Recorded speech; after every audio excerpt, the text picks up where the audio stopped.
My name is Emily Parker, and I've worked as an administrative assistant at Brightline Marketing Group in downtown Chicago for almost 4 years now.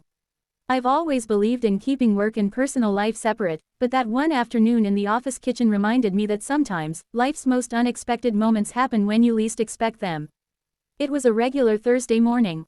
The sun had just started warming the streets below, and I was already on my third cup of coffee. The office was unusually quiet that day. Half the team was out at a client presentation, and the rest of us were working remotely. I decided to make myself a quick lunch in the office kitchen, something simple to break the monotony of answering emails and managing schedules. The kitchen had always been my favorite corner of the office. It wasn't fancy, just a small space with a refrigerator, a microwave, and a counter filled with mismatched mugs and coffee pods. It smelled faintly of cinnamon and hazelnut creamer, my comfort scent. I was humming softly to myself as I stirred my soup on the stove, not realizing that I was about to have one of the most awkward, and strangely meaningful, moments of my career. Suddenly, the door opened. "Emily," a voice said. I turned around and nearly dropped my spoon. Standing there was Nathan Hayes, my boss. He wasn't supposed to be in the office. He'd mentioned earlier that he'd be at an off-site meeting until late afternoon.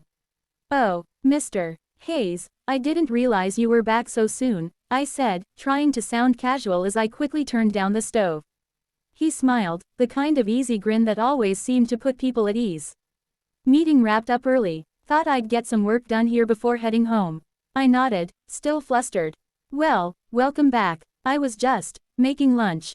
"Smells good," he said, stepping closer. "Is that homemade?" "Yeah, tomato basil soup," I replied, trying to save some money by not ordering takeout every day. Nathan leaned against the counter, rolling up his sleeves.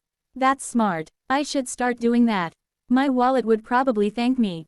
For a brief moment, we both laughed. The tension faded, replaced by a comfortable silence. He asked about my weekend plans, and we ended up talking about how we both loved cooking but never had the time for it. Then came the unexpected twist. As I reached for the salt, I accidentally tipped over a small container of pepper, and it spilled all over the counter.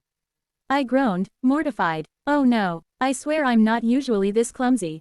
Nathan chuckled and grabbed some paper towels to help me clean up. "Happens to the best of us," he said, brushing some of the pepper away. "Reminds me of my first day here." I spilled coffee on the CEO's shoes. That made me laugh so hard I snorted, something I rarely do. I covered my mouth, embarrassed, but Nathan only laughed harder. From that moment on, something shifted. Not in a romantic or inappropriate way, just a genuine sense of connection. We'd always had a respectful boss-employee relationship, but that day, I saw a more human side of him. As we finished cleaning up, he said, "You know, Emily, I really appreciate how much you do around here. You keep this place running."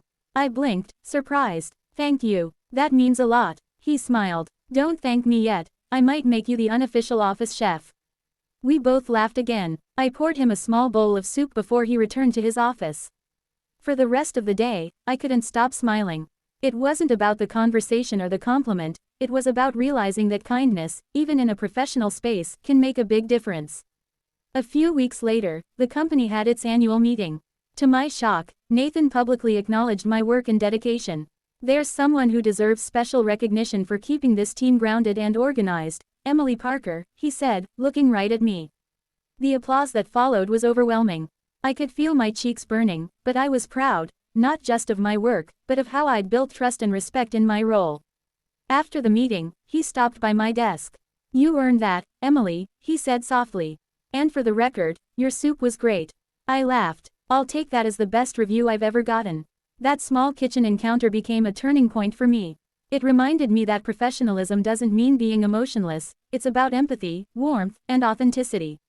Months later, when I got promoted to office coordinator, I thought back to that day in the kitchen. Sometimes, life gives you lessons in the most ordinary settings, between a bowl of soup and a spilled jar of pepper. And every now and then, when I make that same tomato basil soup at home, I smile. Because it's more than just a recipe, it's a reminder that unexpected moments can lead to lasting confidence, respect, and growth. The kitchen in that Chicago office isn't just a place to grab coffee anymore. To me, it's where I learned the value of genuine human connection, something no job description could ever fully explain.